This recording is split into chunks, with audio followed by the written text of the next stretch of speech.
జై శ్రీకృష్ణ. శ్రీమద్ భగవద్గీత తృతీయోధ్యాయం కర్మయోగం 33-34 శ్లోకములు. సదృశం చేష్టతే స్వస్య ప్రకృతేర్ జ్ఞానమానపి ప్రకృతిం యాంతి భూతాని విగ్రహ కిం కరిష్యతి. ప్రతి ఒక్కరూ త్రిగుణముల నుండి తాము పొందిన స్వభావముని అనుసరించుడు. జ్ఞానవంతుడైన మానవుడు కూడా తన స్వభావనకు తగినట్లు కర్మను వనరించును. అట్టి ఎడ విగ్రహము ఏమి చేయగలదు? ఇంద్రియస్యేంద్రియ శాద్వే రాగద్వేషౌ వ్యవస్థితౌ తయోర్న వశమాగచ్చేత్ తౌషస్య పరిపంధినవు.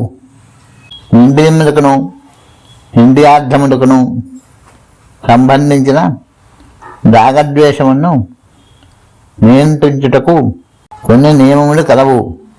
ఆత్మానుభూతి మార్గమున ఆ రాగద్వేషములు ఆటంకముల ఒకటితే మానవుడు వాటికి వశము కాకూడదు. జై శ్రీకృష్ణ.